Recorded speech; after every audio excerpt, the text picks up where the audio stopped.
We ready, everybody?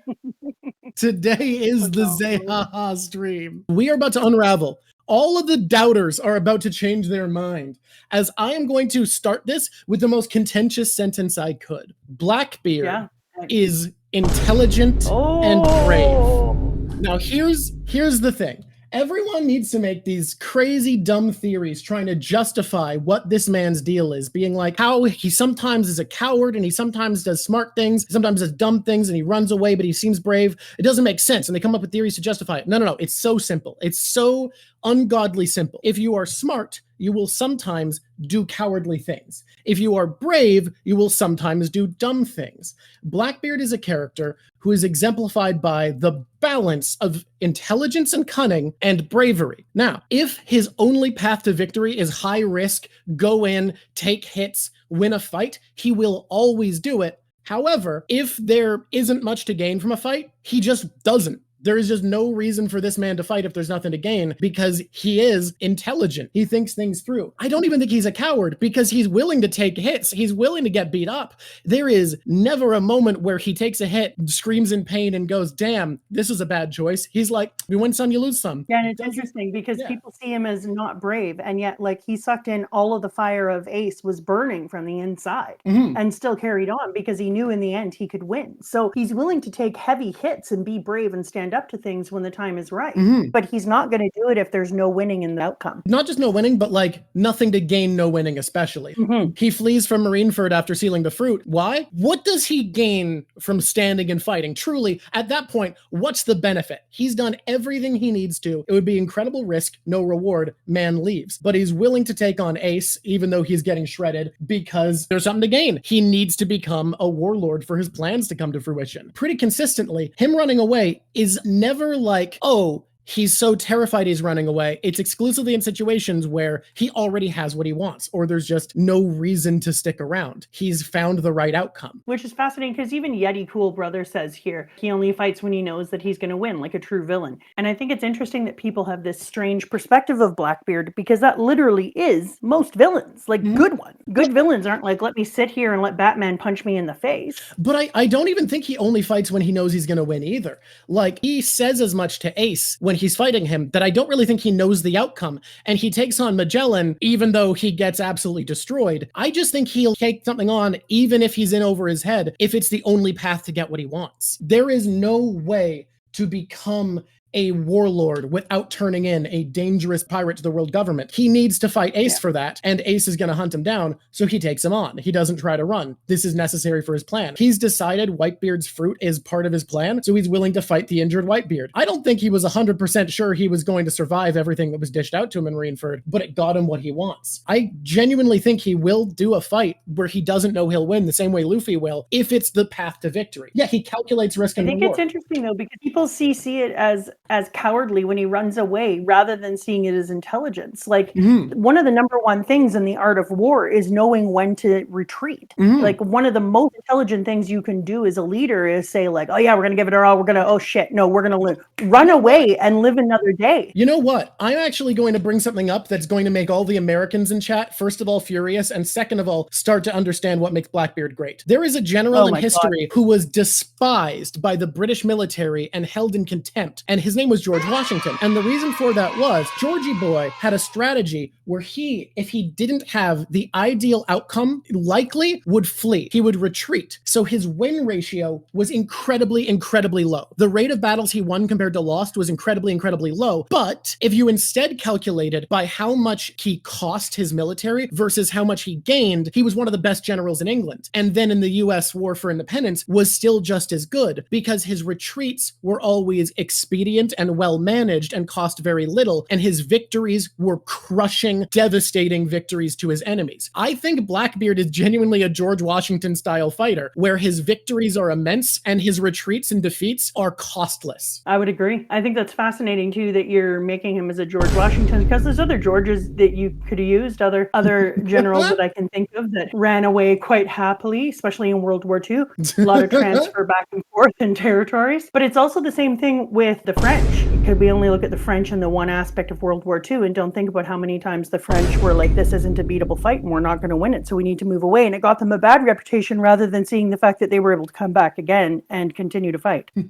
Hannibal too. Hannibal is actually a really good comparison of another person whose win ratio was very, very low, but who accomplished insane amounts because when he won, it tended to be devastating. And when he fled, it tended to cost him almost nothing and often costed the people who won more than it cost him. Knowing how to retreat is really, really, really powerful. Yeah, absolutely. And that's genuinely how Blackbeard fights. There's all sorts of times. It's not just George Washington and his escape from York, and you had like LA evacuation of Gallipoli, you have Dunkirk, you have tons of different places in history where the very best thing that people could do was leave and run and come back. And it's actually part of good fighting. Roman Empire, yeah. Yeah, and I think that's what makes Blackbeard so compelling to me as a villain, is what he says about Bellamy to Luffy, about you're in the right for not caring what those small fry think. Reputation matters so much less than results to this man. He doesn't care that he looks like a coward for running away when he has nothing to gain. He cares about winning. He cares about, in the long term, getting what he wants. And that's something I want to get into as we move into the title of this video that you've clicked on. You've clicked on the thumbnail and been like, this guy's claiming Blackbeard is fiction's greatest schemer. Blackbeard, the guy who seems like an idiot, who munches on cherry pie. Yes, he is fiction's greatest schemer. I remember listening to a conversation on the Cracked podcast, and it was with a guy who was renowned in the CIA as one of the world's best hostage negotiators. And he explained something. The worst thing you can do in a negotiation is come in with a clear idea of what you want. You should never come in knowing what it is you need to get. It makes you exploitable, but also it removes something in a negotiation that is incredibly important. The ability to pivot and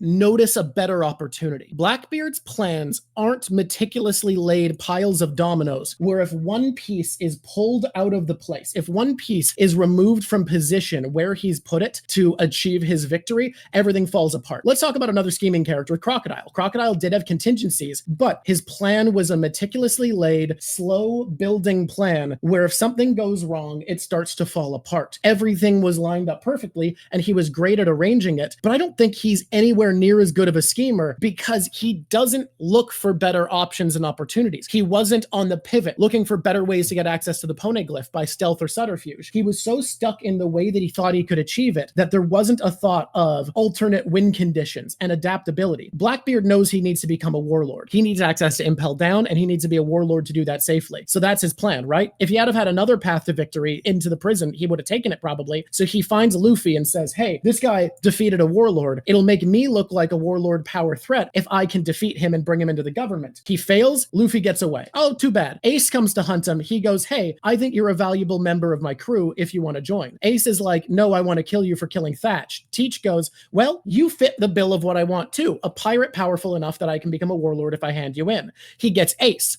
This creates a war that wasn't part of Blackbeard's plan, and he wheels, he pivots, he understands I have an opportunity here to steal Whitebeard's fruit ahead of schedule, to get access to power, create a power vacuum, guarantee he dies way before I otherwise could. I can create this incredible opportunity. He's the perfect schemer because he has plans. He's willing to carefully lay them out. But if a better opportunity presents itself, he will pivot. He will switch. He will follow. He's a hyena in that he's an opportunist and a scavenger, but has the bite to back it up and protect his quarry. It's interesting too, because Blackbeard, you're right, is doing the exact right thing.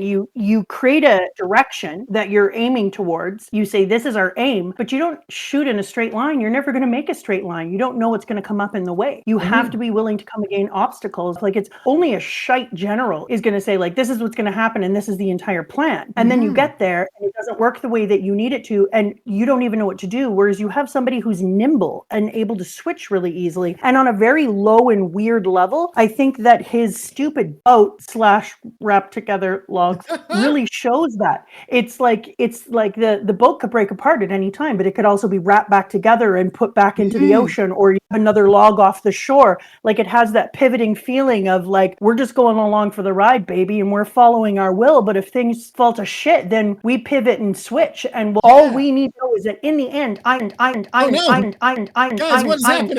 Okay, everybody. So Blackbeard is willing to pivot. He's willing to adjust. He's willing to be an opportunist and notice what he has as opportunities. So I genuinely believe that makes him a better schemer than anyone I've seen in fiction. It's so cheap and easy and basic to write an intelligent character, just always have a contingency and be like, well, I predicted this would happen. This was all part of my great scheme. Lazy and dumb. Blackbeard, you watch him watch things happen that he couldn't possibly have predicted and yet come up with a way to turn it to his advantage over and over and over again. In my opinion, way more impressive of an intelligent character to be able to adapt to things that he couldn't possibly be ready for and find the win condition, to constantly be on the lookout for the right thing to do, to walk away with the W. That's Blackbeard. That's why he's a threat of a villain. That's fantastic. So you're the person who came here to say Blackbeard sucks. Let's talk about the advantages he has. This is a man who's aiming for the top. Inherently, he has an advantage over most pirates because he wants to be king and knows what that means. He's introduced as a character who is the only person who can understand that Luffy won with Bellamy without ever throwing a punch. He's a character of pure ambition. He's an animal of want and greed, ambition and drive. He is always willing to do everything it takes to get what he wants. He's willing to fucking kill Thatch to steal his fruit. And you can tell it wasn't personal. He had no ill feelings to Thatch. It was just because it was what he needs, because he knows that the path to the top is going to require doing everything he can.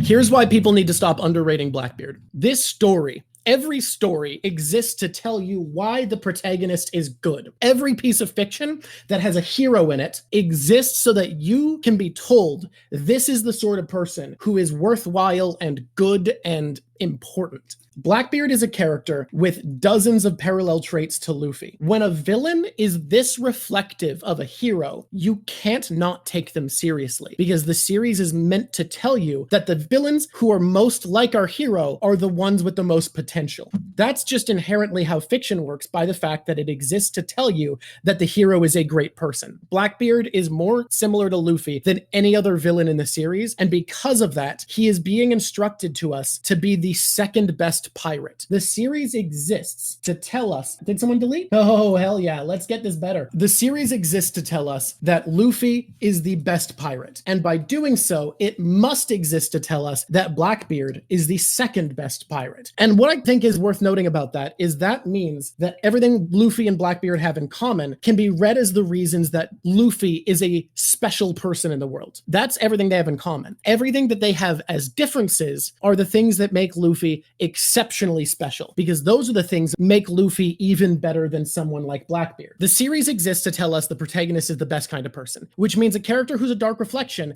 exists to tell you this is the villain who you should be most worried about. That's what Blackbeard is. He is the villain most akin to Luffy. People see him be a silly dumbass and say, oh, that means I don't have to take him seriously and everything is because of luck or whatever. No, he's a silly dumbass to tell you, take this motherfucker seriously because he's like Luffy in some way. Him having something in common with Luffy is Oda's way of telling you, watch out, this is a big deal. Yeah, there's a quote. It's either by Oscar Wilde or George Bernard Shaw. People keep going back and forth on it, but that's besides the point. But the quote is if you need to tell somebody the truth, make them laugh or they'll kill you. I like it. And so it makes me think about this type of idea is that Oda uses, I think, and we'll talk about that later, this entire manga as a truth, as a vehicle of truth, and makes people laugh the entire way through, which is a traditional thing in Japanese history. So I kind of think about that with this character, that he's the type of person who does absolutely ridiculous things, but while he's doing them, what he's actually delivering is terrifying. Exactly. So let's talk a little bit about what Luffy and Blackbeard have in common. I think I actually want to go right into how they see people, because I think that immediately is why Blackbeard is a better threat, a bigger force of havoc and danger in the world than any other figure. Because fundamentally,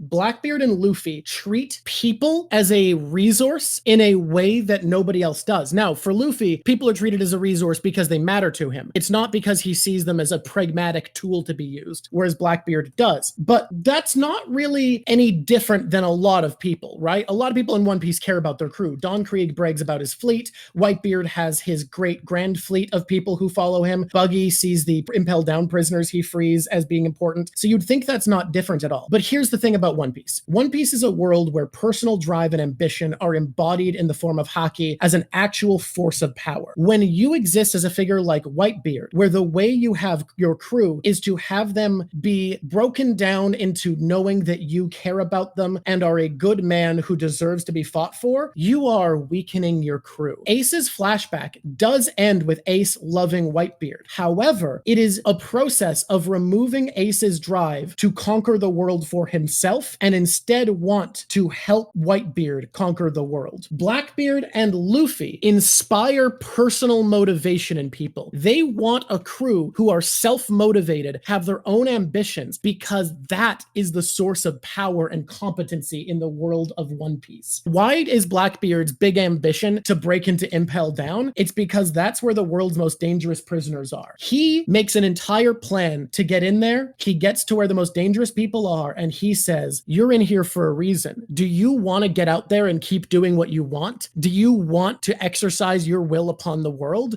Do you have ambitions that are unsettled? I am the one who can hand you your freedom, fight to the death, and the strong who survive will get to carry on their ambition and survive longer. He goes out of his way to find people who are committed, hardened criminals and tells them, fight to live, I hold your freedom. Now, why that inherently makes Luffy better is because he, as Mama Drawk has pointed out, actually, do you want to talk about how Luffy gives people their freedom? Philosophically or just practically? Something you said before, that Luffy always makes people a part of gaining their freedom. So over and over again, whenever I'm reading the different parts, it isn't like a normal one. A lot of times when you have a hero character, they come in and they free people, and then people are like, yay, now I'm free and I have to rethink my life and I have to like think about who I am now. And that's never the case with Luffy, because Luffy makes sure that people have to be agents in their own freeing. Mm-hmm. So if you think about everything from like Robin, when she was sitting there and he's like, tell me you want to live, like you need to actually say it and believe it. You need to actually be a part of this. And he does it over and over again with every single character that he comes to. There's always this moment of, I'm sorry, you're going to have to be a part of this. You're going to either have to help fight. You're going to have to admit you want to be a part of it. He made Nami ask for help. He makes sure that every single person that he helps is actually an agent within that helping, because he understands that free will and being a part of the help is the only way that it's real change. Mm-hmm. Whereas Blackbeard doesn't give a shit what happens to the person on the other side. He is just seeing people as a tool to be used, and he wants the strongest possible person, but he doesn't think about the personal relationship that happens. The only kind of weird, Lafitte has kind of like a thing with him where there's some personal accountability, but I'm sure that even Lafitte would feel that in the end, if his goals could become more important than Blackbeard's goals, easy. Yeah. Whereas in Luffy's case, we saw that Zoro, because of the way that Luffy has a way of making people feel like they are treasure, and treasure is so important, and I haven't even brought that up since, God, almost the beginning, and the people feel like they themselves are treasure, they are willing, just like Zoro was, to give up their own end goals in order to meet Luffy's, because that's how much he pulls them into his world. He makes them feel so special and so treasured that they're willing to help him out in a very, very different way. Exactly. Now, I still think it's worth noting that the fact that Blackbeard has a small crew went out of his way to get people who are independently dangerous enough to be in the lower levels of Impel Down and made it so that they needed to want to be free enough to fight to survive. He clearly understands that personal drive, ambition, wanting something makes you a powerful asset. He really does understand personal ambition is power in this world, and he wants people with that. But he doesn't care about helping them. He doesn't care about them as people. He doesn't see the people he collects as his valued friends. He doesn't go out of his way to be like, which of you do I like? It's which of you are strong enough to exercise your will and earn your freedom from me. And instead of making them a part of their freedom, he sells it to them at cost. He says, I am the deliverer of your freedom. Pay for it in blood. Yeah, and we see it as two different types of freedom. Like, so it's interesting because I don't even know now. I've kind of told you, like, yeah. I'm not sure if I would call him a hedonist anymore, really? But I also kind of would. Wait, I know we just started, but are you all right if we come back to this in a sec? Because Red Potato pointed something out that I wanted to get to in this segment. Yeah, absolutely. Okay, so Red Potato got at their favorite moment being Blackbeard getting wrecked by Magellan. I actually like it too, because it shows Blackbeard's advantage isn't information, because he didn't know shit. If he knew Magellan was in there, there'd have to be some sort of plan to survive this bastard, and he didn't have anything. And he does this big preamble speech, and Magellan's just so down to business. He doesn't give a shit and is like, I don't have time, and attacks him before Blackbeard can even finish his speech about destiny and fate and whatever bullshit he's going to go on about the way he always does. Just blasts him. Which kills, I adored. One-shots him. The same way he does Luke. No effort. Now, we talked about this in the Impel Down video, but if people haven't seen it and are watching this on YouTube, I need to say, people say it's pure luck that Blackbeard gets saved there and it feels like an ass pull. No. He gets saved in literally the exact same way Luffy does. In the way that they see people as an asset, they are saved. Luffy will give everything for his friends and to preserve their life and their will. So he inspires that in Bon Clay. He sees someone who will do anything for those he cares about, and he risks his life to save Luffy. Blackbeard is found by another powerful, ambitious person who sees the pragmatic value in a man with the power to break in and out of Impel Down as his one ticket out of here, and says, I'm going to save you if you get me out. Blackbeard is saved by the way he sees people in the exact same way Luffy is saved by how he sees people. Both of them are saved by them coming up with courses of action, whether it's a scheme or an impulse, that involve bringing out other people as an asset. For Blackbeard, the asset is a tool. It is a utility. Shiryu sees him as a pure resource, and he sees Shiryu as a pure resource. And for Luffy, it's friendship, loyalty, and respect. But Blackbeard is saved by his ambition and how he treats people the exact same way Luffy is. Because Blackbeard isn't a character who doesn't care about people. He's a character who doesn't care about people personally. He absolutely cares about other people as a resource, asset, and as something to rely on. Because he wouldn't come up with a plan that's exclusively to get a powerful crew of driven people. He did it. You got to start to wonder, like, how much of that is because of their way that they were raised. Like, when you think about the way that Red Hair Shanks showed Luffy right away that friendship is the center of all things. So Blackbeard got the other lesson that Red Hair Shanks first gave Luffy, in the idea that you don't need to always show your strength to be the winner. And then you wonder, like, what kind of backstory does Blackbeard have?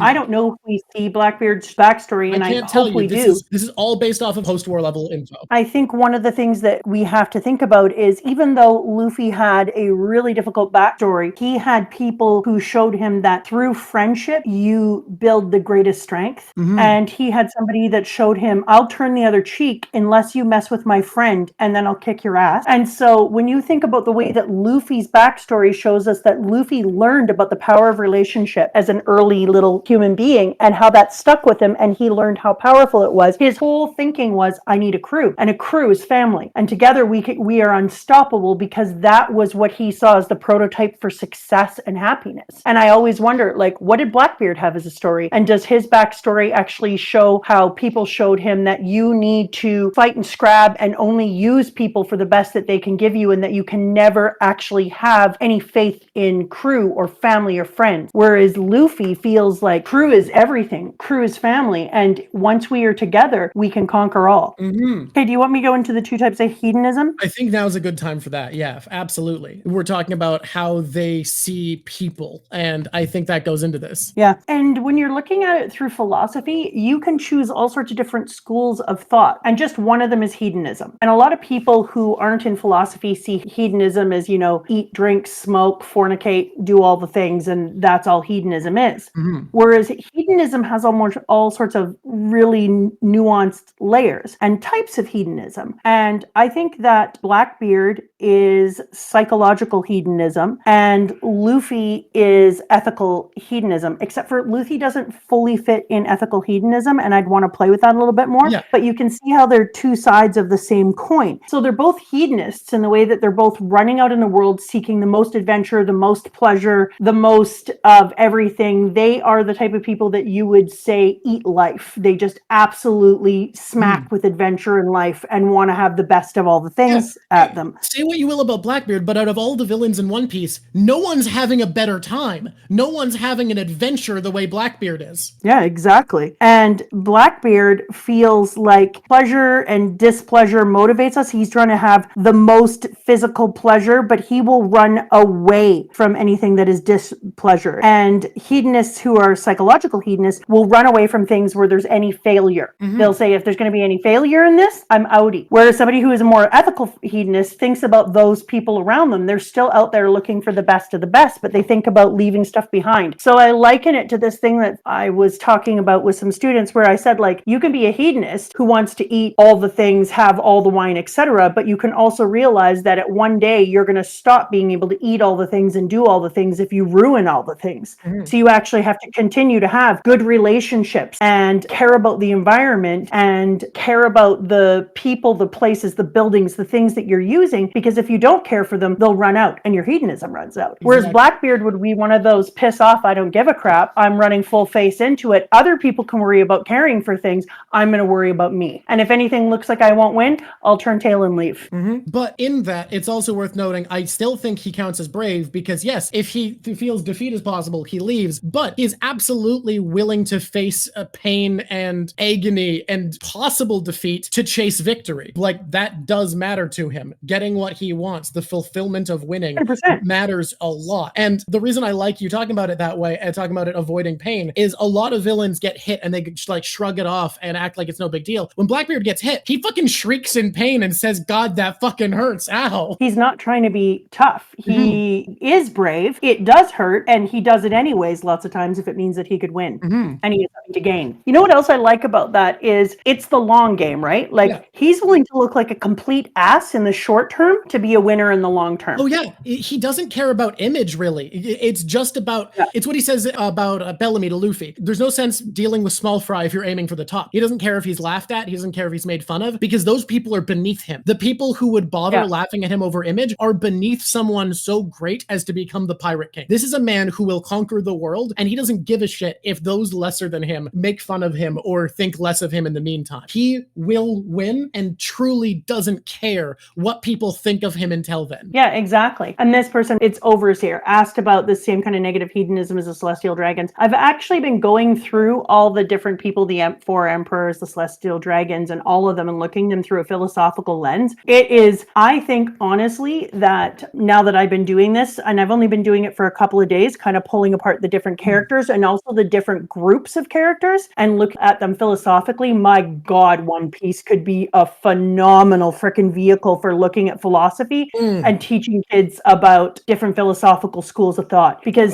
there is so many different philosophers, great thinkings, because there's so many different ways of looking at people, and you're not necessarily going to be right or wrong, but there are so many different philosophers, complete methods of seeing the world through the characters that Oda has built. He has created a plethora of characters who absolutely freaking smack down on different schools, all the way from Platonic ways of thinking to Jungian ways of thinking, and he's just like made prototypes of all of these methods. It's unbelievable. Does anyone have any questions or statements or sort of challenges in what we've said so far? I want to interact with chat on the way. Chat, is this a special episode? Yeah, baby. I think the reason why I find Blackbeard so loathsome is his success gives us permission to be our worst selves. We want to be like Luffy, holding our loved ones in highest regard, or like Zoro, holding honor in great regard, or Bellamy, who'd rather sacrifice herself than have her daughters know she would disclaim them. Blackbeard's success tells us we can climb the ranks without holding any of that. You're right, but Blackbeard is another statement on what makes people successful, because he still has a lot of the admirable traits that Oda exemplifies, which is why he's a dangerous villain. Because think about the traits he does exemplify that are positive traits, and he genuinely has them. A willingness to put your neck on the line for your ambition, a willing to put things to sacrifice and risk things for what you want, a willingness to play the long game and think about things in the long term and put image secondary compared to achieving your dreams and goals, a faith in something bigger than yourself. For Blackbeard, it's his dream and his ambition. He has faith in the dreams of mankind as being meaningful and important, a belief in the power of other people and the necessity of relying on others. Blackbeard does hold many positive traits, and I think that's what makes him terrifying and what makes his success warranted in a series about ambition and what it means to achieve your goals, because he isn't a character who goes against the values of the series. He is so in line with the value of the series. He's just a bad person despite that. Yeah, I like this idea on why Blackbeard attacked Drum. Yes. When you say, I know this is very surface level, but I wonder that Blackbeard is not a perfect dark reflection of Luffy. It isn't, though, because I started to think about Blackbeard as being, it's a yin-yang, and Luffy is the light and Blackbeard is the dark, and Blackbeard is night and Luffy is day, and Blackbeard is a death of a star and Luffy is the sun. And so I think of thinking them as reflections is a really, really cool way of looking at it. Just so I can make it clear what I was talking about earlier, I genuinely think there's a huge difference between what Buggy does by making people love him and want to work for him and be thankful they can be near someone as cool as him, what Whitebeard does by saying, look, acknowledge I'm a good person, so you're willing to fight for me, and what Blackbeard does where he says, break out, claim your freedom, I'm the one providing it, and people challenge him and he's okay with that and is like, no, I'm in charge, but I get it. Like, he doesn't beat people up because they're like, I should be in charge because I'm super strong, because he doesn't care about that. He wants driven people who want things in the world because that's powerful. Yeah, you know what the difference with Buggy is? I was thinking about this the other day because some people were being like, you know, Buggy is a phenomenal captain, and even if he isn't all the things that people think he is, his crew thinks he is, and I was like, no, there's a vast difference between Buggy and Luffy in that Buggy doesn't expect anyone to find the light inside themselves or get better. He just likes that people will follow him in any condition that they're in. He doesn't have a ultimate goal other than getting some money, which is why he loved Luffy's armband and wanted to get it. He doesn't have some big altruistic giant goal that people are getting behind. He isn't helping other people meet their will and find their ultimate thing. All he's doing is kind of literally floating along, and when people really like him, his end goal is that like. It makes him feel so powerful and awesome that currently at the place we are in the story, and that could change absolutely. But currently where we are in the story, he's happy to be admired greatly. That's enough. He doesn't actually have to be worth admiring, and he doesn't have anything to admire them for. He's just happy where that is. Now, I think we've run dry on questions here, and I'm going to move into the big philosophy I really want to talk about that's super exciting. Luffy and Blackbeard represent something very special in the world of One Piece, I've come to realize. Kant wrote about, and it was extensively written about in an essay that's been looked at a lot in the view of liberty and freedom, the concept of two forms of freedom or liberty, negative and positive. Negative freedom is freedom from a lack of obstacles, a freedom from having things moved out of your way, not having things get in the way of what you want. Positive freedom is a freedom that comes from an abundance of resources, usually framed in the support of other people, in having access to do things you want from the people around you. So I want to talk about characters who represent each of these forms of freedom in the warlords and the emperors. So let's talk about the warlords. Mihawk is a character who exemplifies negative freedom, the freedom from a lack of obstacle. By becoming a warlord, the Marines won't attack him. He can do what he wants, live a life of leisure and luxury, and be bored out of his goddamn mind. There is no one around him. He has many things he can't do because of the agreement he's made to not do any crimes when working for the government. He has to be summoned to do work for them every once in a while, although rarely listens, and mostly came to fight strong opponents when he went to the War of the Best. So you have this character who in theory has no obstacles, nothing blocking what he wants to do. The world is his oyster, and he's bored out of his mind. He chases pirates down for fun because he has nothing to do, and he sees Luffy being surrounded by people supporting him, able to do things so much greater than his power should allow him to because of how much he inspires others. And I think it genuinely starts to change Mihawk, and that's why when Zoro prostrates himself and says, I don't care about my honor as much as I care about my captain, I need to get stronger for him, he's willing to train Zoro because he understands the value of this ability Luffy possesses. Now, if you want to talk about positive freedom, we have characters like the emperors. Positive freedom is a freedom from an abundance. You have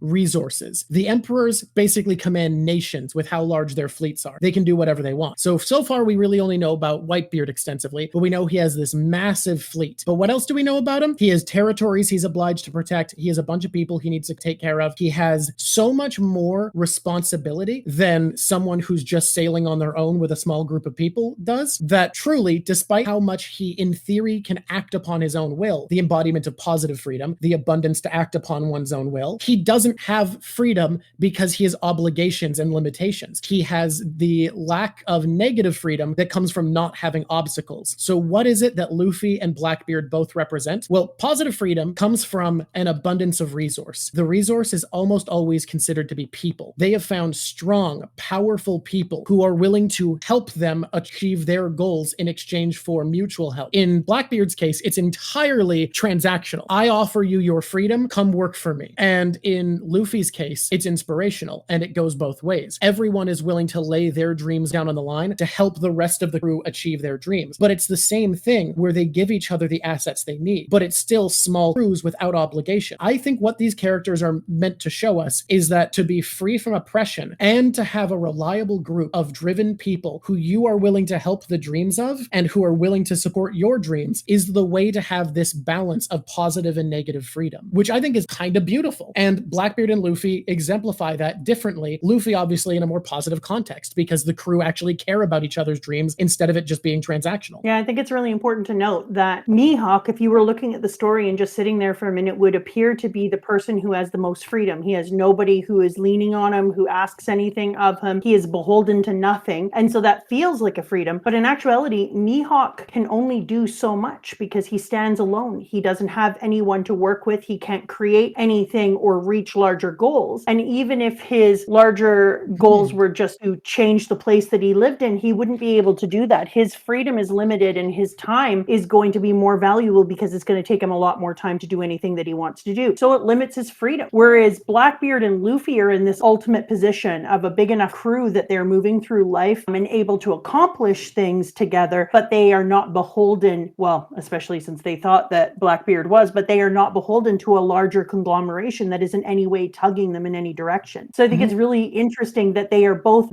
on that side of freedom, and yet Luffy's freedom is even bigger, which is why we know that he's going to have to win in the end, because Luffy is not going to ever have to manage his crew. He's not going to ever have to worry that their ideas of freedom and success are going to work against his, or that anyone is going to try and climb on top of him and take the ultimate goal in the end. So you have even more freedom when the people that you are with like you. Yeah. I want to point out though, someone I think is getting a big misread of it, where they're like, Luffy is symbiotic, he needs his crew and they need him. Blackbeard is parasitic, he's leeching off them. I think that's true of a lot of villains in the series. I don't think Blackbeard's parasitic. While it's transactional and I don't think his crew love each other, genuinely, he is helping them. He does offer the Impel Down prisoners freedom. He lets Jesus Burgess go around challenging people to fight, screaming, "Wee ha ha!" He lets Doc Q poison people for fun. He lets Lafitte going around doing whatever that fucker does when he flies about. He does let his crew act upon their dreams. He lets his crew do what they want and gives them the freedom to do it. He does liberate his crew, and they mutually help each other because they understand they can only do what they want with the help of each other, but they don't deeply care about each other. And I agree with you that the series at the end, when the chips are down, is going to show us a Blackbeard crew that, despite how incredibly powerful they'll become by helping each other with their ambitions, when it looks like all is lost, I think they're going to break because they don't have the stick-to-itiveness that comes with caring about each other and wanting to protect each other. I would agree. And somebody was saying that Luffy's crew manages him, and I think in like a day-to-day maybe, but they can't actually. Yeah, Luffy still decide what to do. The other thing I was thinking about Blackbeard and Luffy is Blackbeard will make plans and pivot in the moment. He will have made a plan. Luffy will act and pivot. He has an end goal. He hasn't thought of anything on the in-between. He acts and pivots. Blackbeard plans and pivots. Yes. And that's why they're the same, but they're different. Yeah, and I think what Oda's trying to tell us there is that action and drive matter more. But I also think with how important timing is in the series, I think it's also fair to say that they are very comparable in that they have waited for the right timing. With Luffy, twice now, he's honed his body and skills so that he can only take on a challenge when he's ready for it. And with Blackbeard, he kind of did the same thing, but instead it was this more meticulous plan of, I know the devil fruit I need for my plan, and I'm going to wait for it. And probably was also honing himself and getting stronger in the meantime. But I think there is a similarity. It's just Luffy, his preparation is just being ready to be able to act, whereas Blackbeard, it is part of this larger scheme. But it's so similar. People forget that twice now, Luffy has decided to stop adventuring, not do what he wants, and get ready. Yep. And that's interesting because I'm starting to see Luffy as this extroverted person who needs to speak his plans out loud or do them out loud, not even speak them, more of like do them. And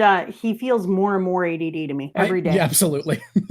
Like the kid is one of those people that when you have them in your class, you're watching him out in the world and you're thinking like, as long as this kid can move and do, he's thinky. Thinky is the word I'm going to use. Like Luffy gains intelligence through actions. While he is moving, he pivots in an amazing moving way, which is actually really smart. Like, you couldn't do the things and remake plans mid-air and decide on what to do if you didn't have intelligence. Luffy has a level of intelligence, but it is a moving, doing, thinking well in it. He can't sit and plan. His brain doesn't work that way. Whereas Blackbeard can sit and plan and scheme, and then when he's in it, he's like, oh, it's not going to work this way. We're going to need to pivot in this direction. But I'm starting to see Luffy as a person who actually has like a ton of emotional intelligence with other people, and then he has a huge ability to have like spatial intelligence and other intelligence as long as he's moving. That's interesting. I haven't thought about that before, how like Luffy's not dumb, but he can't think when he's not in action. It's only on the fly improvisation, which I think is another way you have to look at these characters and what Oda's saying, because these are meant to tell us the best and second best kind of pirate in the world is what they are going to embody by the end of the series. So with Luffy, you were seeing that the best kind of pirate, the best kind of chaser of dreams and ambition is someone who just takes action and does. And I think that's so fair with how Oda sees his work life, because he is not someone who spent forever planning before starting. He took some swings, and the second One Piece got picked up as a continuing series was building the track from under him. He knows where it's going. He knows his plan, but he lets how he gets there change. That's how he works, is even though he knows what he's doing, he is a guy who plans and pivots and shifts and is willing to add in and change how he gets to the destination, just like Luffy. And it's really interesting because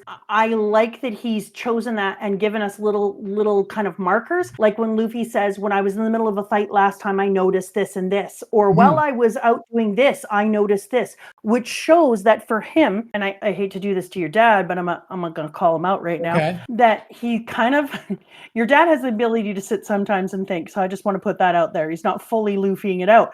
But your dad does his best thinking and movement. So why is your dad a long distance runner? Why does he do ultra marathons up giant ass mountains? Because that's meditation for him. As long as he is moving and deeply active, he has deep thinking. And I think that's where Luffy is doing his deep thinking. And the reason we don't see it as much as an audience, even though it's shown in the type of actions he does, he would not be able to fight, redesign what he needs to do in order to beat someone, think about how he has to change his body, accidentally find hockey and use it and start changing things unless he had deep thinking taking place in his movement. So I've started to realize, like, Luffy's not stupid. Luffy's intelligence is only while he's in action. And so it's a type of meditation and thinking for him. Yeah, it's like he has an ability through kinetic movement. Luffy is intelligent. And so when you're looking at the multiple intelligence, Luffy is a kinetic learner and he's got this great social dynamic. And so he has people who are sit-and thinkers. That's not him. But he also, because he has this emotional ability, is able to pull on other people's strengths to sit their ass down and plan the rest of it out while he's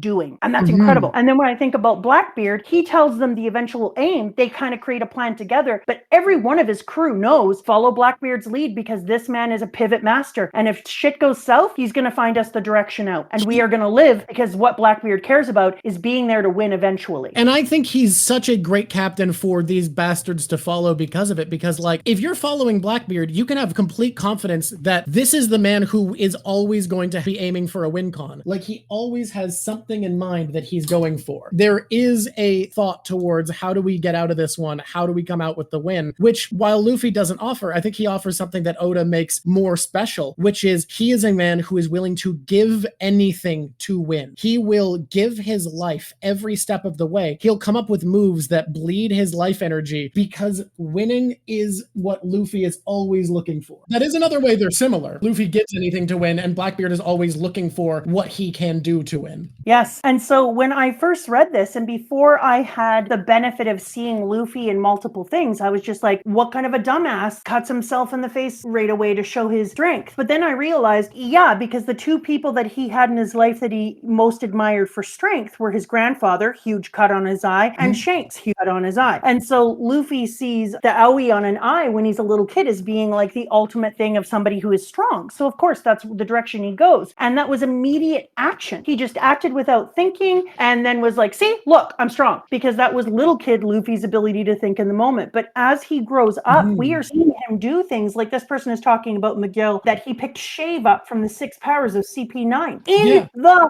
moment. That's mad brilliant. But he can only do it not if he's sitting still and thinking about it, but if he's literally acting on it. And not just acting on it, but using Gear Second, which is an embodiment of action and doing anything to win. Like, it's a power-up that exemplifies this energy. So now I'm actually seeing Luffy as being really intelligent, but the only way that he gains access to this brain calming ability to think is if his body is in action. That when he's sitting still, there's too much energy, too much motion, too much movement, too much distraction, and he can't sit and plan. So Luffy's skill and Luffy's intelligence comes when he's bodily kinesthetic, when he's moving. It's a new way I'm starting to see his character. I think you're right about it. God, the thing is, this has become just as much of a Luffy video as a Blackbeard video, but genuinely, I don't think you can talk about Blackbeard without talking about Luffy, because I mean it when I say the fact that they are mirrors of each other is why you need to read Blackbeard this way. Like, I get that it's easy to look at him being a bumbling dumbass and be used to other media and go, that means he's just a goofy villain, but you can't. You have to understand that this series is about why Luffy's the best. And this dude who acts like Luffy in so many ways is the biggest threat because of that. Yeah, exactly. All right. Blackbeard haters in chat who have yet to be convinced by our incredible conversation about why this is the real shit villain and y'all need to be worried about the big man on campus. Come at me. Give me your challenges. We're in the taken all comers portion of the video where you point out flaws in my logic and I tell you you're wrong.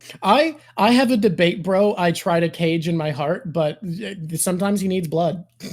Yeah, it's curious for fate to matter in a story of freedom, but I've said before that the way I read fate in One Piece, because of it being a story about freedom, is that fate is the path carved out by wills left on this planet by powerful individuals, and fate is just the coalescing of will, of inherited wills. That's kind of how I read it. And granted, when we one day find out what fate means in One Piece, I might be wrong, but that's what I believe. I believe that fate is just people writing the story with what they want to see in the world and giving their all to will. I would 100% agree. And I think when we talk about fate and destiny, I think that destiny doesn't count unless you're doing something. You can have the ability to have a destiny, but if you're on your ass and you're not actually acting on it, fate can do whatever it wants. It's not going to just make it happen for you. So I like the idea of the will of D is only activated by action. Yeah, I also like to think of it as a situation where, because fate is caused by inherited will, you can have situations where multiple fates can clash and you don't know what the outcome will be. Like, it's said to be those of the D clan of checkered fate. We see Ace and Blackbeard fighting and it talking about how this is a turning point for fate. I think that's literal. I think when the sun and the black hole collided in that battle, truly, literally, the fate of the world could go in either direction as two fated beings carrying on inherited will collide. We don't know what Blackbeard's inherited will represents. Granted, I have a good idea of it further in the future, but Mama Drawk does not know. And we're talking about this from a Marineford post-war perspective. But you do know that he believes in fate in a series where both of our reading is that fate is inherited will. And I genuinely think that clash could have gone in either direction, even though in theory they're fated beings. What happens when two destinies clash? This person here said, Luffy wants adventure and fun with the friends. What does Blackbeard want? Well, Luffy wants adventure and fun with his friends, but he also wants to be the king of the pirates and at the top, which will be a whole different thing. I think Blackbeard wants power. I think he wants to be king of the pirates too, but I think for him that means conquering the world. I think so too. I think he wants ultimate power. Or if you had to guess any character we've met who you don't know if they have a D in their name and you would guess that they do, who do you think might? Yeah, I did think there was someone, like, we haven't seen Rayleigh's full name, and I feel like he could have a D. Well, we've seen that his name is Silver's Rayleigh, but like, just like with Old Roger, we can find out later that there was more to their name. Yeah. Buggy, he could have a D. I mean, I don't know, but I could see Buggy having a D just because of how he keeps coming back and how he clearly is going to mean more to the story. Like, I swear to God, I'm looking at it and I'm like, yeah, Oda, I can see that you love frickin' Buggy. Like, he very clearly loves Buggy. You frickin' love Buggy. It's clear. Crocodile, I could also see having a D. That's one that I could, especially since so many have this crocodile as Luffy's mom trope. That people love. You also said Shanks previously that you're certain Shanks does, even though we haven't. And I think Shanks has a D, Mhm. because I've said that before, because how does he not? I do. I have a D, just so everyone knows. I'm just Mama D Oh. Rock. Mama G Rock. Yeah, I did say that I thought that Zoro may have a D. I'm not certain about what the shit's going on with Sanji. Like, he's something. I've said it before and I'll say it again. You said Dude is often something that I'm not there's seeing. something up with Sanji, but that you don't know what that means. And it pisses me off because men don't turn their legs into big hot lava monsters did you without consider- it being a thing. Someone in YouTube comments recently was like, but did you know that the SBS Oda said it's because his passion burns that hot? And I said that to you on stream and you were like, yeah, sure, whatever.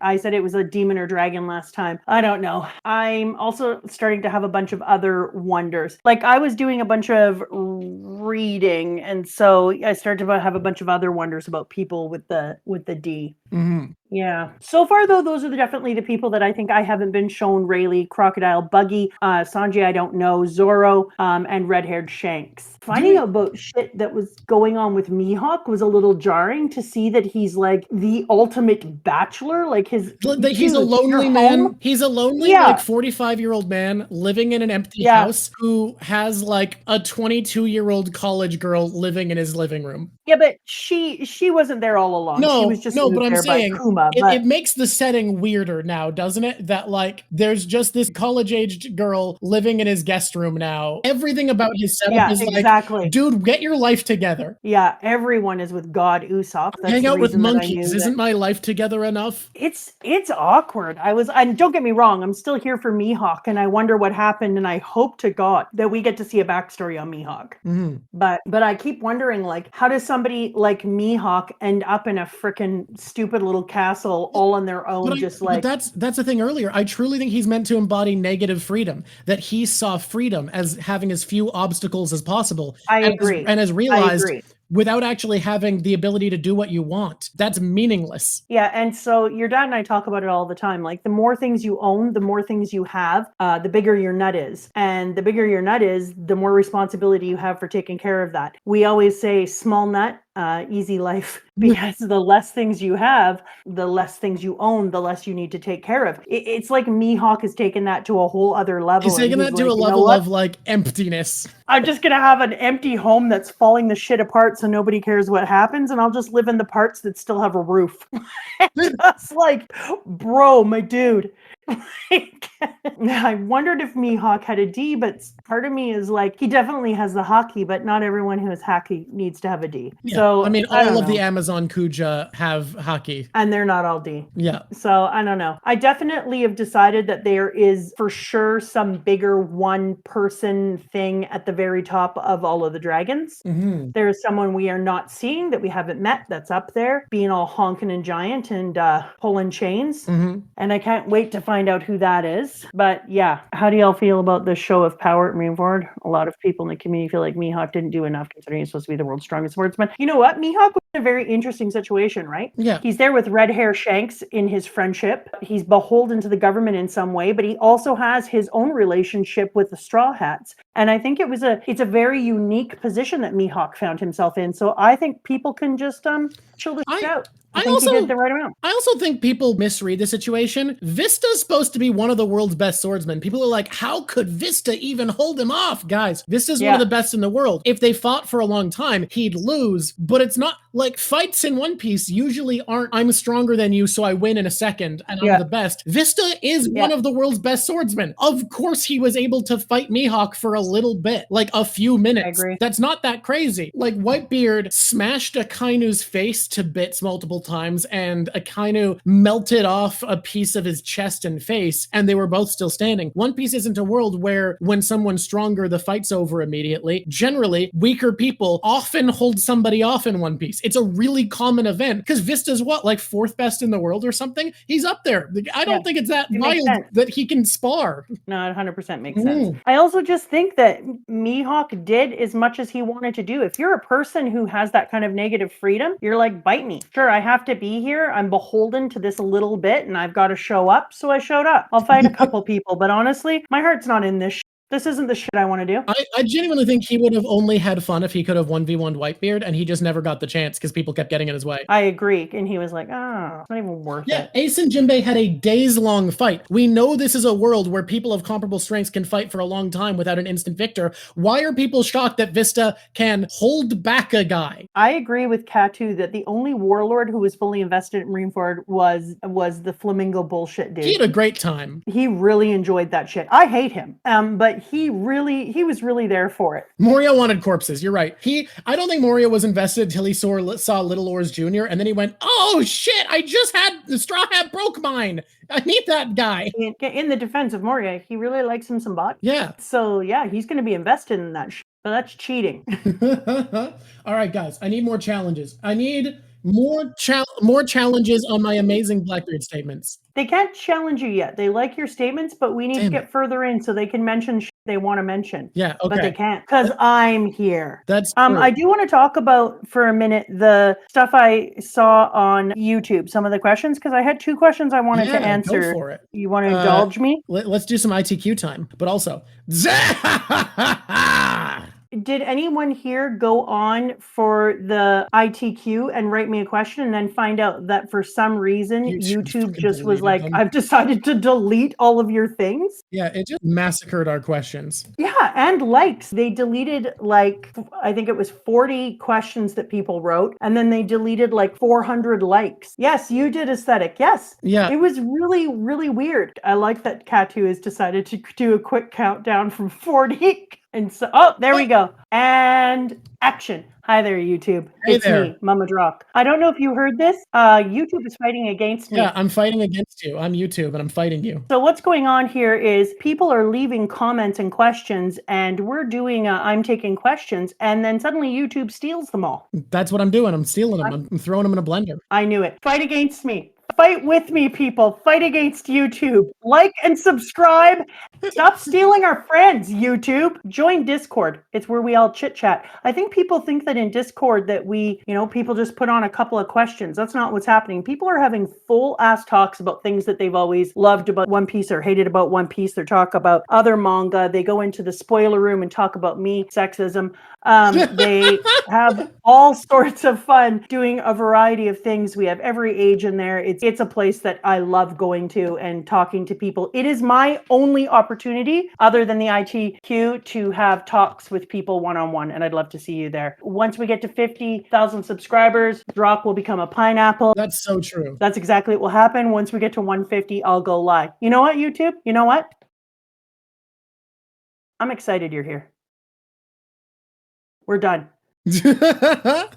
Perfect. People have put things on here and asked questions that I wasn't able to answer. I gave one of the greatest answers in the history of answering when somebody asked me, "Hi, Mama Drawk, take 2 on my question," because I answered them. And then they said YouTube only showed part of the answer, which really pisses me off. It's one of the best answers I've ever made. With all the research you do to come up with your analysis, how do you manage to avoid spoilers? That's a phenomenal question. People love to think that I'm running around there being spoiled all over the place, which is wild to me. And it makes me think that there's obviously people out there who are like, I am just going to cheat and spoil and guess. This was never supposed to be a guessing show. This is supposed to be a first time read. But then I started making predictions. So we were like, well, let's just keep doing that. And like episode 1, you were like, would it be fun if I did predictions? And then they were so good because you predicted in episode 1 that Buggy would work alongside Luffy at some point and follow him to the Grand Line, that people were like, hey, you need to keep predicting. And I said to you, like, do I need to keep predicting? I don't want to feel like I'm a prediction machine, some kind of Nostradamus of One Piece. That's weird. And then we talked about it and decided, who gives a shit? I'm going to get things right and wrong. I love my purple mushrooms. The dude who made us our new things. They're incredible. Now I'm like, how many more purple mushrooms can I get? I'm going to make wrong things just so I can see a purple mushroom. It's so good. Okay, let me give you just a little out loud of what it is that I do to avoid spoilers. So in the beginning, I did a lot more of reading of comments, but anytime I got to something where, and it's so easy, within a word, you can tell, yep, nope, I can't read this, I'm not allowed to read this, and I would move away from it. Since I had something confirmed for me, I don't like to read the comments anymore. So I get to miss all the nice things people say, and it makes me sad. The way that I do my predictions is the following. I ask questions. The first thing I do is while I'm reading it, I am asking questions the entire time. What do I think about this character? What do I think about what they're doing? I look for things where people are clearly, there's foreshadowing, and then there's projecting, and there's all different ways that an author will use to kind of show you what might be coming up or give you hints without giving you hints. And sometimes they're really difficult to find, but sometimes you just get a sixth sense by them. You're like, I feel like there's something here and I'm just missing it. And so if there's an area that kind of twigs something in me, I come back to it and say, like, I feel like the author is telescoping here and I'm just not seeing it, and I need to ask questions around this. So for instance, when I was thinking about Luffy and why people were trying to save him and what was going up, and then people kept saying Usopp's our god, and I was sitting there and playing with that idea, and all of a sudden I was like, this is a farm boy trope. Luffy is a god. And then I started to look for clues. Okay, why do I feel that way? And so I started to look for telescoping that he was doing, and then I started to find like direct hints. But if you weren't looking for it and that wasn't the direction of your thoughts, and you weren't thinking that this was a farm boy kind of experience where we were eventually going to have somebody with a different kind of power and they just didn't know it, you wouldn't necessarily see it. And then once I decided that, I was like, I need to look up symbolism and I need to look up mythology of sun gods, and well, first I said gods in general. And so I went into Japanese lore, and I stay away from I never ask any questions when I'm researching. Even if they're a chapter that I've already read, I still don't ask questions about things like One Piece things. Even if a chapter I read, I don't ask questions about previous chapters, because it'll also fill my channel with all sorts of spoilers because of the way that the algorithm works. Even just occasionally accidentally watching our videos on your normal YouTube instead of your Mama Drawk YouTube, you've gotten like a couple thumbnails now that gave some stuff away. Yeah, so I had the sea trains kind of spoiled, but not spoiled for me, because there was that one. Like, there being a sea train's not a spoiler because it's not the solution to a problem. Yeah. It's just a thing that the second it's relevant in the story, you were directly shown. Yeah, I didn't know how much it was going to change my algorithm. And so I was watching just our YouTube videos on my regular channel, and then a thumbnail came up of the sea train, and it was like the engineering behind the sea train, and we've talked about that before. This person said, yes, people are constantly trying to take away spoilers for me inside of chats and inside of Discord, and it's amazing because people do that. I get to stay spoiler free, and I appreciate it. The other thing is really good about it. Honestly, people get mad about some things, but like, I genuinely think the amount of spoilers you've had from chat has been incredibly small, and I think people have done a great job. Yeah, 100%. And also the other way that I do it is that I don't want to be spoiled. So every single time I get a purple mushroom, I'm excited because I'm pretty good at guessing how things are going to go. When I watch a movie or a play or read a book or see a show, I get a few minutes in and I'm like, oh, this is going to happen. To the point that Drawk's dad is now forbidden me to tell him what's going to happen because it pisses him off. And so that's one of the reasons why I love it when I get a purple mushroom, because the author has surprised me. And I'm here for that. That is so awesome. I love it when things are shocking and I'm not spoiled and I'm like, God damn, that was good. So the other thing I do is when I ask questions, then I start to, if I come up with something that I think might be an answer, I start to look for that in other stories. So I'll do things like look up stories about music and sound, and where music, like when I was in Skypiea, I started to look up stories where bells or music became important as a method of saving people and what it meant. And then I started to look up things around mythos about bells, and is there any legends or myths where bells are a savior? And then I ask questions about that. But the key is questions. And I think it's funny how many people are like, you can't do this. And I'm like, dude, you just need to ask questions. You have to be willing to sit without any freaking things in front of you except for a piece of paper and a pen and say, okay, I need to ask a question about this. I'm looking at my piece here. What does it make me think of? What do I wonder? I wonder why Luffy is able to do things he shouldn't be able to do. Why is he powering up? That doesn't make any sense. Why is Luffy able to suddenly go into a level 2? What is is Luffy adding to himself? Holy shit, we missed something earlier. What? You just reminded me of one of the most important things about our discussion. Well, then write it down. We'll go back I got after. Okay. So then once I do that and I notice something, then I make a question about it. And I think one of the greatest lost arts, and it reminded me of this, so my philosophy kids are about to go on a happy ass ride. One of our greatest lost arts is question asking. And Einstein is the one person I think of when he was saying that boredom is like a pathway to questions, and questions are a pathway to knowledge, and that you have to allow yourself to get bored to train yourself to think. And the way that you think is through questions. Lucky you, philosophy students, you have no idea how much question work you're going to do. And instead of writing the answers to things in school, I think kids need to start learning to ask the questions, because when you do that, you change the way you think. So then once I ask questions and I don't find what answers I want, this morning I went on a deep dive and I listened to 2 podcasts about early manga. And I spent a good long time finding out about how manga is a connection between early books in Japan, and how in early Japan with block printing, there was a incredible comic thing where all these people ate too many yams and then had a fart war. But in that, they also had political ideals they talked about that they hid within humor. So that's that idea that you and I talked about today, where we use humor as a method of covering up things that are otherwise unpalatable to talk about. And so they called out the Japanese government and they talked about bad parts of their own society, but they hid it in things where fart wars were taking place. And then I listened to a podcast about Osamu Tezuka, who is the Astro Boy creator and who loved the sweet potato fart war, and so he put jet fart packs in Astro Boy's butt. But at the same time, he decided that it was really important to have a balance so that kids could actually see what was going on in the world, because he felt taken aback when World War II happened and he watched broiled bodies float by him in the water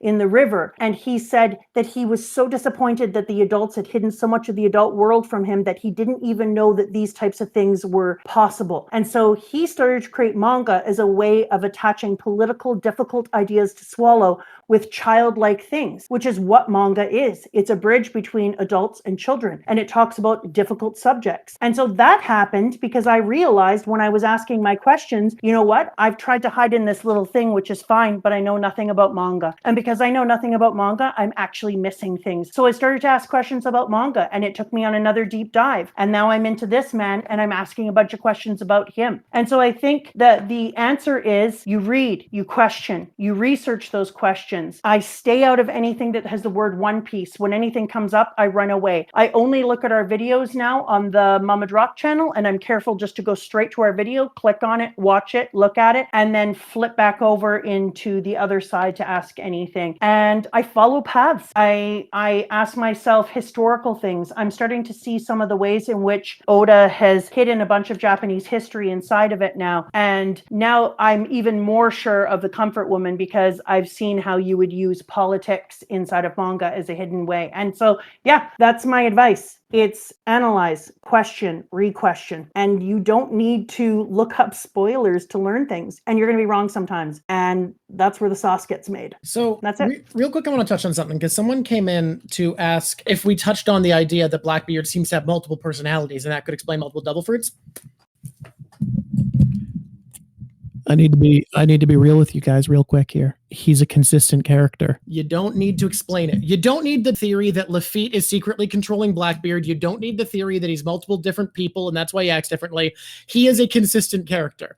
The consistency of Blackbeard is what I open this video with. He is smart. He is tactical. He goes about things in a way that gets the most benefit. And he is courageous when he needs to be because of his ambition. You guys are right. Saying that he's brave might be the wrong way to put it. I think it's accurate, but it's more accurate to say he's ambitious. Think about it. Every time he acts like a dumbass, is he actually being dumb? He's just enjoying cherry pie because he likes cherry pie. He's celebrating Luffy managing to beat Bellamy without throwing a punch because he respects someone else aiming for the top in the world. When he gets injured, he screams in pain because it actually hurts. He's not some invincible behemoth. He takes damage when he gets hit. And when does he seem brave? When something important's on the line. When does he seem menacing? When he's take control of a fight. When does he seem like a coward? When he would probably lose or there's nothing to gain. This is a perfectly consistent character. This is a character who makes exact sense. And I think a lot of people need to look at him sometimes looking one way and sometimes looking another as something they need to justify, but it's not at all. The scenarios are different. He reacts to the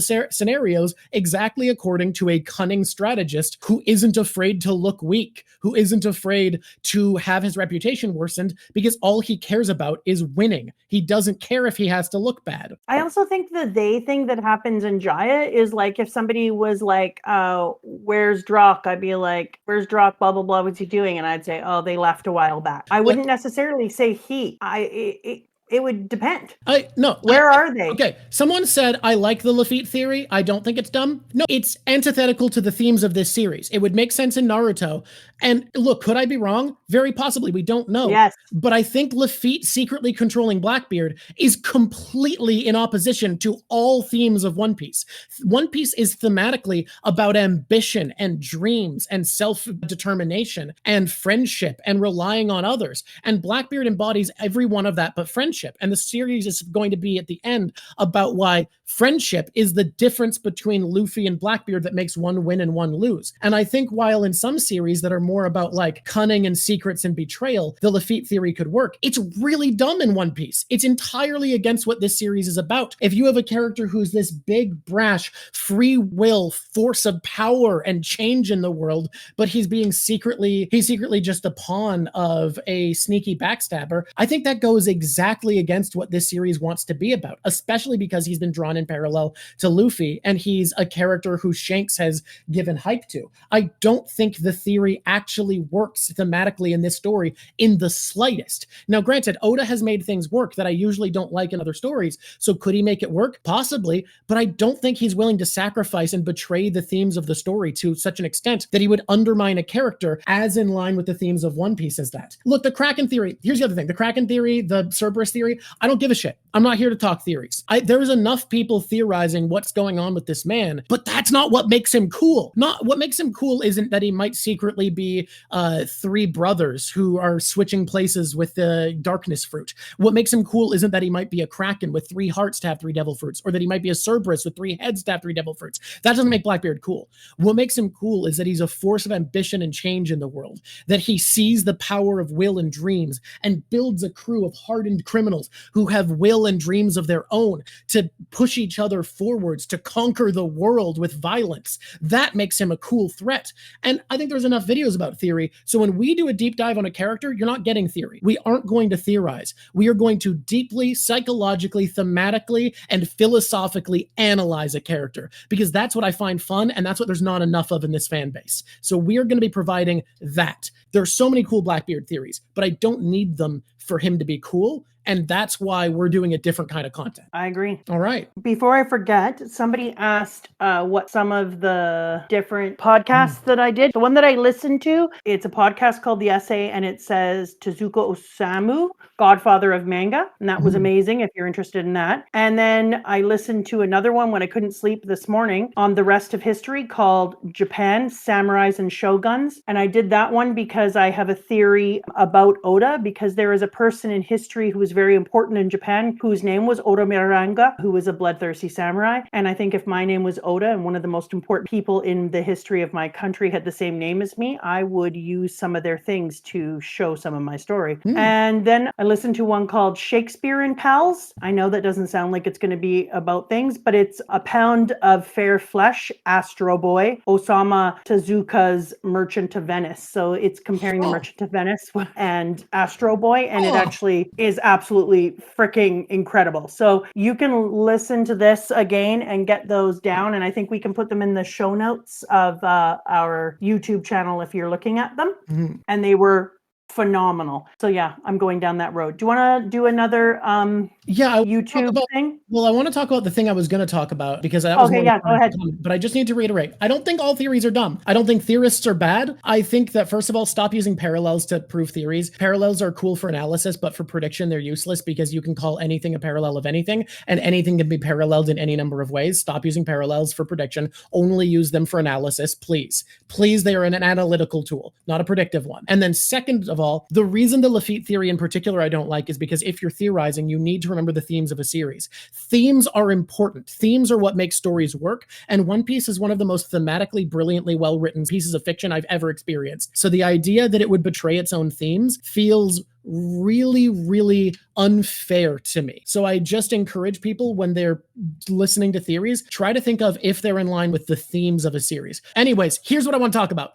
Why does it matter that the thing Blackbeard cares about is an ambitious crew? It's simple. This is a world where ambition is power. So he makes his entire plan about breaking into Impel Down and breaking people out and making them loyal to him by proving he's strong enough that they can benefit from lumping in their sum with him. However, I came up with a realization while talking to Mama Drawk on the phone today that's incredible. There is something that Luffy has that's better. Okay, personal ambition in One Piece is almost always personal ambition is something that comes from inherited will. Someone inspired you and you carry on their dream with you and you push it forwards. I think Blackbeard's will is inherited, and I think most of his crew is probably the same way, where what they want is someone's dream that they have passed on, or a perversion of it, because they're evil bastards, so of course it is. Now, Blackbeard's crew understand that you need people to push you forwards. You need to rely on others to accomplish what you want. So they are all working together in a mutual exchange of bettering each other transactionally. Now, I've realized something else.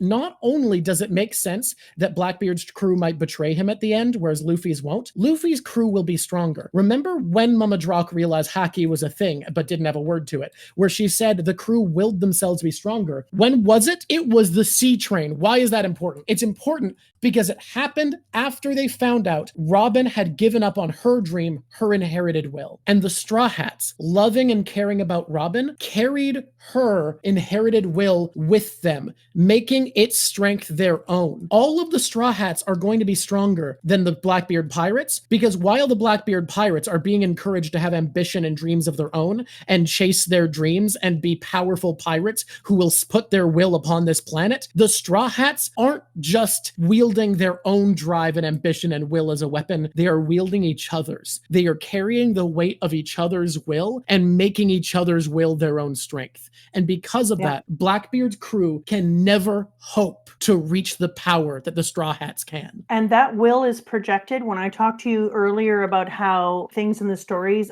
are projected and telescoped, that was one of those things. Right from Luffy's backstory from childhood, he would say, I need to get stronger. I need to get stronger so no one can be taken from me. I need to get stronger so no one I love is hurt. And then what does he say every time there's a problem? Nope, I need to get stronger. And then when he very first uses level 2, he said, I realized a while back that when I lost these people that I was going to need to make it so I could never lose them again. And then boom, he creates level 2 and level 3, which, you know, is hilarious. And so that is an example of the will and using the will to help others and to help the chosen family, and the need to let others' will be followed, that they become stronger. Exactly. And I think like that to me is so important for how things are going to play out in the future. It's so essential to think about for me that the reason that Blackbeard is never going to be able to achieve what the Straw Hats can is that they carry each other's dreams and ambitions. And it works so perfectly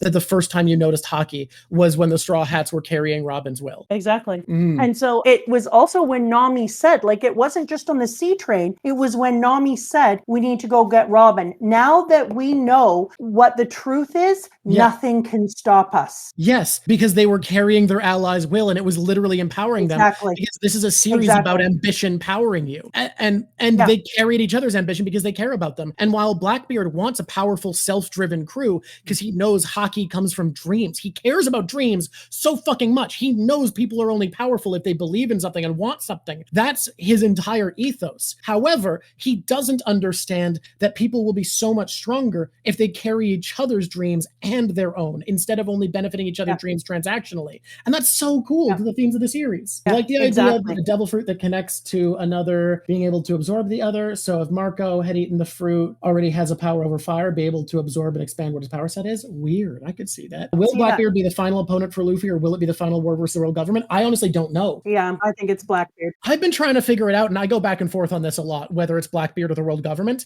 I genuinely think there's going to be a penultimate fight. That's government. And then an ultimate fight. that's Blackbeard. My current leaning is the same, and I think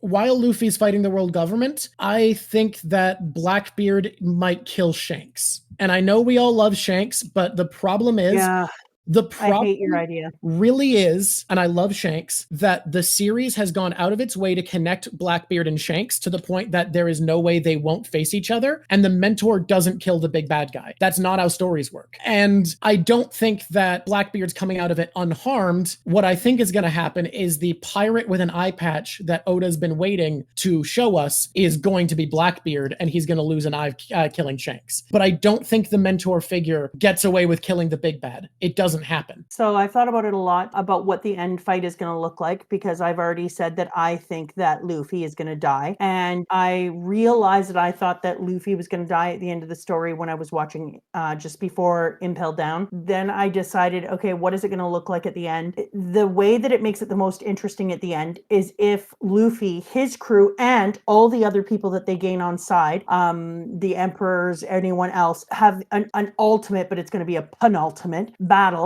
against the government. And you're like, yes, they're right there. They're at the edge of the One Piece, and then Blackbeard gets in the way at the last second, because it feels very similar to that Kuma moment where they were like, yay, we had this huge fight. We got oars. He's down. We did everything. We're amazing. And then boom, Kuma. And they're like, that's not fair. And it feels like it's going to be a really similar end moment. And that's kind of why I feel like that's going to happen. So I have different ideas on the Luffy is going to die front, which crush my soul. One of them I'm hoping for, the one I'm really hoping for, is that they actually are going to show us Luffy getting treasure, etc., and then going back and paying all the people back who he said, I owe you treasure, throughout his childhood and other times, and getting to say goodbye to people. But I really do feel like it's going to be a very similar death to the way that our good friend Goldie Roger died, that Luffy using level 2 and 3 and the other thing, and again when he was in Impel Down and had 10 years of his life taken away, that Luffy, in order to get this ultimate goal, is actually ending his body's ability to regenerate and live a long life. And he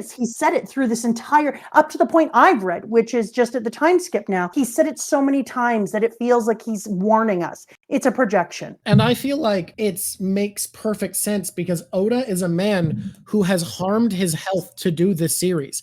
To push himself the way he has damaged his human body. And I think that is because, this is going to get emotional, I think that's because he understands that the character he has written is written to be who you have to be to change the world. And I think Oda wants to be a man who will change the world with his story. And I think because of that, he has accepted that he is actually giving his life to change the world by telling this story. And I don't think a person like that is going to pull back, but I think in the same way that he is going to honestly have Luffy live on forever by us remembering him, he is going to live on forever because we are never going to forget Eiichiro Oda's contribution to this world. You're killing me, man. I cried when I said it. It's sad. It is too sad. You're the worst. I honestly feel like that Oda is walking in the shoes of a giant, that Osamu Tezuka is a person who actually brought back and gave manga shortly after World War II when he was just a little bit older. And Oda has talked about him, and it was talking about Oda talking about how much he admires him and how he was such a hard worker, etc., etc. And you talked about how actually it because of Osamu Tezuka that Oda works too hard and that manga artists weren't asking for enough money, etc., etc. Yeah. But it's interesting because I think that people like that do feel like they are telling the history of their country, and they are telling theories on politics and ideals, and that people see it as just a little rollicking adventure pirate thing from the West, because Western people aren't trained to read into things the way that Japanese people are trained. And I 100% believe this, because I was listening to a podcast about Japanese culture, and they were talking about even today, you would hire a really good florist and you would tell them the exact message that you were trying to tell, and that florist would pick very specific, careful flowers and colors, etc., to tell a message that other people would never know from any other nation, but Japanese people understand the layered meaning behind it. And picking the wrong florist can end up ending your career if the wrong thing was sent, or sending the wrong message to your loved one, etc. And so I started to think about a society that is built on on so many layers, and they feel like secrets because they're secrets to everyone who isn't Japanese. And so I started to think about what a great freaking vehicle this is to have so many different messages come down, and what it looks like to be an Oda and be creating this odyssey that is so freaking deep, so above the world, and balancing between deeply adult themes and childlike innocence and adventure, and how this is absolutely one of the most magical pieces I've ever seen. What, like, beyond almost any other narrative I've ever seen. It's hard to express how great it is, and it makes sense that this would be the work of a man's life, that this would be a man putting literally everything he is into his craft. That's the only way you could make something like this. And it's so funny that it is at the same time a dumb comic about pirates, but it really is both things. Again, Oda is a genius because of his ability to write two contrasting things that don't seem like they fit together. Holy shit, I should have brought that up when I said Blackbeard was a coward and was both brave and smart. Whatever. I do not understand how anyone can see it any other way. Like, I'm brave, but I'm going to run the shit away from things I shouldn't fight. Mm-hmm. And I'm smart, but I'm going to do dumb shit. Like, that's just human. Yeah. Right? Like, I'm a pretty clever person who does a lot of dumb shit. And I'm a pretty brave person, but I'll be damned if I'm going to go outside at my house at night alone, because we've had cougars here. So I don't walk around alone on our mountain. So, like, you can be brave and smart, but there's other parts to it. Being brave and smart also means that it doesn't mean that is a perpetual you. I'm really looking forward to getting to do more of these as we go, these character deep dives, doing like philosophical and psychological deep dives on a character. And I think the two of us together, especially since you teach philosophy and psychology and I'm a writing major, I think doing thematic, psychological, philosophical deep dives is something we're very equipped for as a duo. Yeah, I would agree. In the video of Amazon Lily, you talked about how haki can be used in different ways. My question is, do you believe the poneglyphs can be covered in a kind of haki power? Ooh, weird. Yeah, so I started to think about what that means and why somebody are indestructible, right? Yes. So maybe they just have like crazy armament haki permanently on them. But like, how long is armament haki supposed to stay on something? We know that it's not immediately gone or the arrows wouldn't work, but how long can it stay? Yeah, and so then that was that question that I asked before, like how far away does a person need to be and have haki still work, and how long can it stay on an object, and can it change it? Because I believe that the food that Sanji is learning to cook that is your theory, is imbued with haki. And if it is, what does that do to a person? And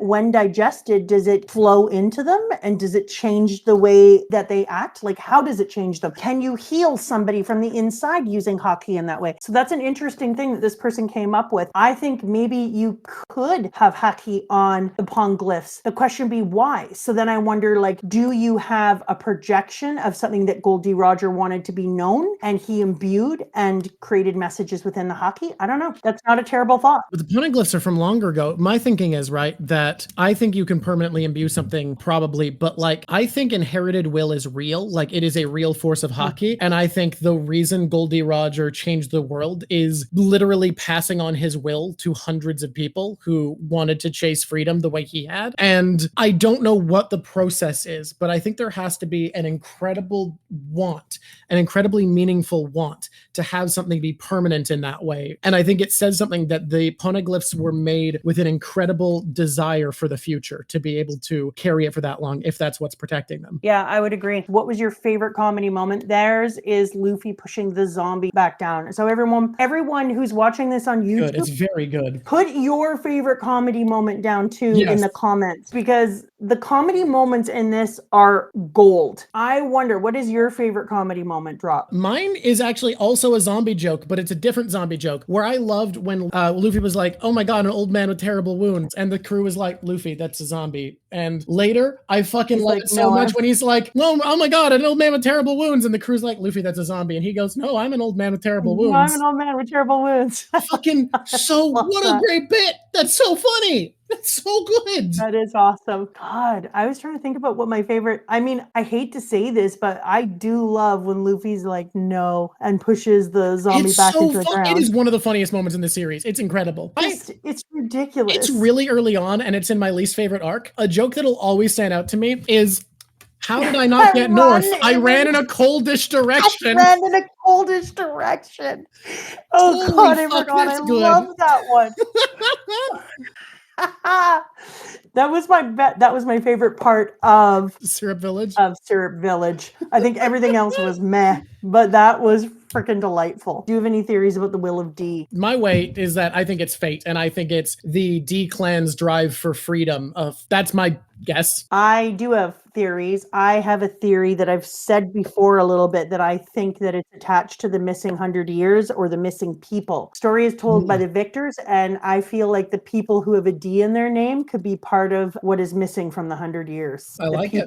Yeah. Now, what's fun is both of the things we said are not at all mutually exclusive. No, they're not. Those could easily both be true. Who's my favorite Blackbeard pirate, excluding Blackbeard himself? Jesus Burgess is so fun. He's just a big wrestler who wants to fight people. That's so fun. I just love him. Who did you say you love? Jesus Burgess. Also, his laugh is wee ha ha ha, and it's great. I don't like him. Yeah, my least favorite member, probably Dot Q. Mine is Dot Q. That one is easy for me. Okay, let me think. Which one do I like the most? Who's the dude with the gun in the hat, the pirate sideways hat and the puppy shirt? I think that's my favorite Blackbeard pirate. He's got a good vibe. He's probably my second favorite. And you know what else?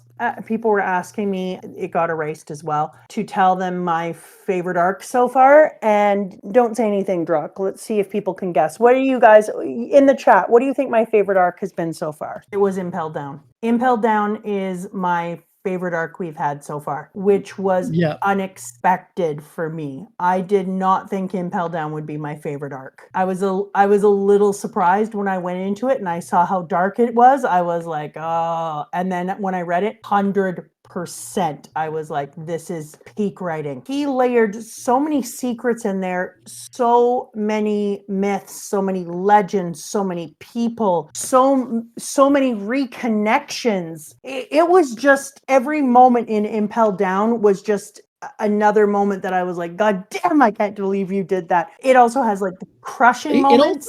It has everything. It also does something for you in particular, I think, which is you've been trying to look at the mythology in One Piece for a long time. And it's our first direct interaction with mythology in One Piece. And you get to see, oh, mythology in this series is going to look a way that you can't really expect. It's going to be here, and it's going to be literal and not at the same time. Like, I feel like it's an arc that said more to you and the way you've been looking at the series than any other. And it is completely changed the way that I've seen Luffy as a sun god. Because that's still a thing you believe in. You just no longer know what that looks like because you've seen what the underworld looks like, and it's not what the underworld usually looks like in media. Exactly. And so suddenly I started to look at Luffy's son. It also made me look, because I still think the mixture of all the crew members is going to come together. I mean, I don't know if Robin's going to participate because it's dehumanizing, but God, but I still see that as a thing that's going to occur. And now I'm like, okay, what is it going to look like and how is it going to happen? I know it's going to happen. I know I'm going to be right about it, because I just feel like if that's available within Japanese lore, why wouldn't you, right? You got it. Wapple. Frickin' Wapple. I really like the sense of motion in this fist. I'm so glad that I decided to do the Zehaha smashed by the cracking air. I really love how that looks. Yeah, it looks amazing. I think it's fantastic. Guys, this is rad. I want to do more of these for other characters I think are underrated or who have a lot we can talk about. And I would like to choose the next deep dive character. That's fair. I think you pick the next one we do. Yeah, deep dive into Thatch. Blackbeard already deep dove into Thatch. What he found? The yummy yummy no me. You know, they say devil fruits taste bad, but Blackbeard's tasted kind of yummy. Heyo! Yeah, I'm not gonna lie. I feel like I'm pulling off this outfit in a major way. This feels weirdly natural. This feels good in a way that it shouldn't. Guys, thank you so much for being here. I have looked forward to this one for so long. Since before Mama even reached Blackbeard being mentioned, I was like, when we reach the halfway point, we're doing a video on my second favorite character, just so you know. And I've been thinking about this genuinely since then, and it's been so fun to talk about because I think this is a character that people read so wrong and it's so fun to just get to go over what makes Blackbeard such a threat in the world and why I think he's the perfect villain for One Piece, because he represents all of the terrifying things about Luffy with none of the heart and soul that makes Luffy the great character he is. I have really enjoyed hearing your great love for Blackbeard. My great love for a terrible man. Thank you everyone for being here with us today. I hope wherever you are in the world that you have the most wonderful sleep, the most wonderful night, the most wonderful day tomorrow, and that all your dreams come true and the people you love and yourself are safe and happy. Thanks for being a part of our little community. I love doing this show. I have had such a blast, and getting to reach the point where I finally get to make the One Piece content I've wanted to make this whole time, on top of it being better than I could have imagined because my mom is here adding so much deep analysis. This is a dream. Like, this is the content I've wanted to make forever, but better. And that just makes my day. I'm so happy to do this. Until next time, everybody, it's been truly lovely talking to you. Bye! Bye, everyone.